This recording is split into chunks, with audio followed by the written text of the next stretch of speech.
winter of 1943. Amid blizzards and retreating columns, one formation continued to move with surprising discipline. It was not led by one of the old Prussian aristocrats, but by a man whose career had once seemed finished after the First World War. His name was Paul Hausser, a general who would become one of the most capable commanders of the Waffen-SS. Even Erich von Manstein, often critical of those outside the professional officer corps, admitted respect for Hausser's ability to hold formations together under impossible pressure.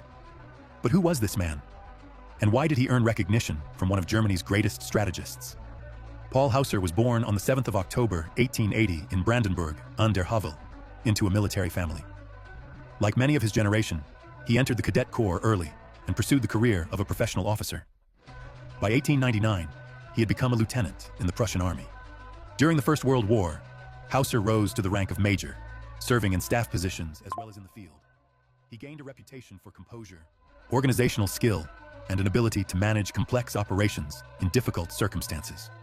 When the German Empire collapsed in 1918, the Treaty of Versailles limited the Reichswehr to just 100,000 men.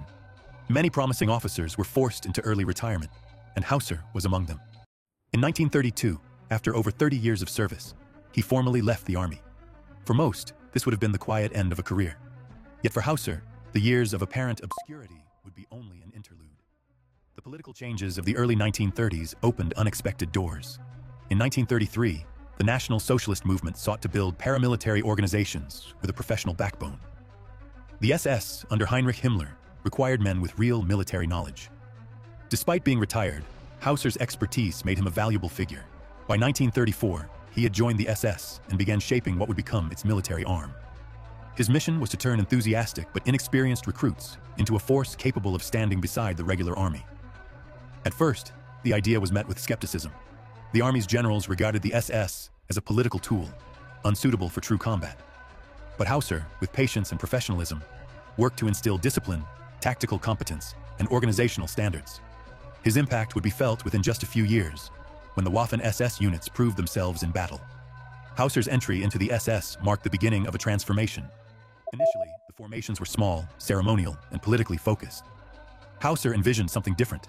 A corps of trained soldiers, able to operate with the rigor of the Reichswehr. His influence shaped the SS-Verfügungstruppe, the precursor of the Waffen-SS. Training emphasized not only ideology, which was unavoidable in the era, but also practical military skill. Drill, marksmanship, small unit tactics, and field exercises under realistic conditions gradually molded the volunteers. Hausser was not the only figure in this process, but his role was central. The result was that by the outbreak of the Second World War, several SS divisions existed that could be deployed alongside the Wehrmacht. In the campaigns of 1940, including France, Hausser's men fought with determination, though not without heavy casualties.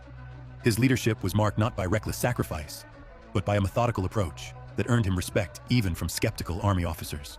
By 1941, with the invasion of the Soviet Union, the Waffen-SS would expand dramatically.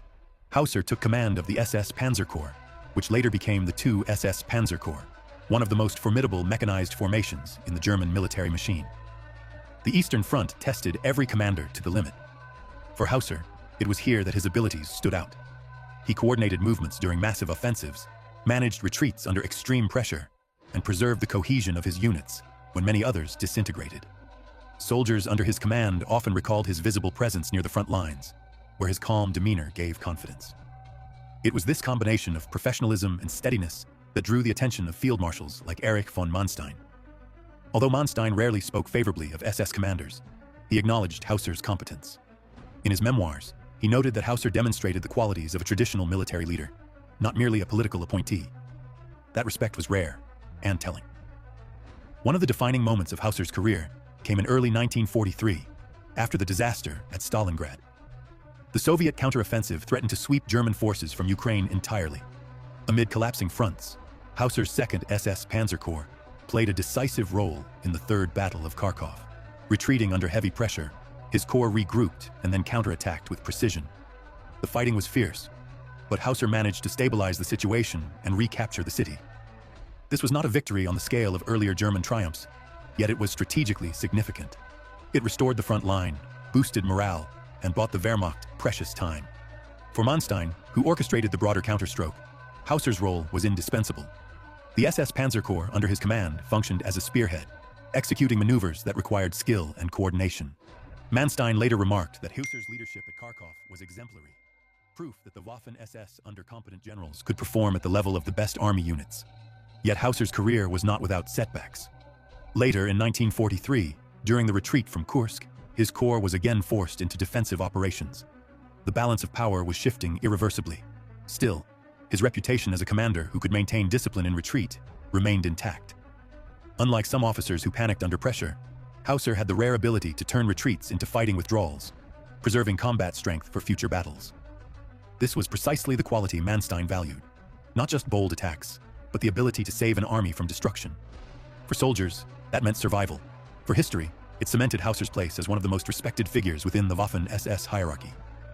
By 1944, Hausser had risen to command Army Group G in France, a position that formally placed him within the Wehrmacht chain of command, not just the Waffen-SS.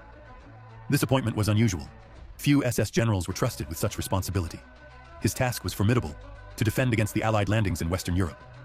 When the Normandy campaign began, Hausser's forces faced overwhelming odds. The Allies had material superiority, control of the air, and massive logistical support. Despite this, Hausser attempted to coordinate defensive efforts, conducting counterattacks where possible. During the Falaise Pocket, he was seriously wounded, losing an eye. Yet he survived, and even after his recovery, he continued to serve in high command until the final collapse in 1945. After Germany's defeat, Hausser was captured and later tried at Nuremberg, though not for specific war crimes. Instead, he appeared as a witness, particularly in defense of the Waffen-SS as a military organization. His later years were devoted to veterans associations, where he sought to shape the memory of the Waffen-SS as an apolitical fighting force. This view remains controversial, as historians emphasize the inseparable connection between the SS and the regime it served. Nevertheless, as a soldier, Hausser's abilities were acknowledged even by adversaries. His military competence was not erased by the political context, though it remains inseparable from it. The duality of his career, as both a professional officer and a general within the Waffen-SS, ensures that his place in history remains complex. The story of Paul Hausser illustrates the paradox of military professionalism in the midst of ideology. He was a commander respected for his competence, even by critics, yet his career unfolded within one of the darkest institutions of the 20th century. History often presents such contradictions. Individuals who embodied discipline and skill, yet whose service was inseparable from destructive causes. The lesson, perhaps, lies in recognizing both sides of this reality. To study figures like Hausser is not to glorify them, but to understand how institutions and individuals interact, how talent can be drawn into larger systems, and how professional recognition does not erase moral context. It is a reminder that history's lessons are seldom simple, but always worth examining with clarity. If you found this story engaging, please like the video, subscribe, and turn on notifications so you won't miss future explorations of history.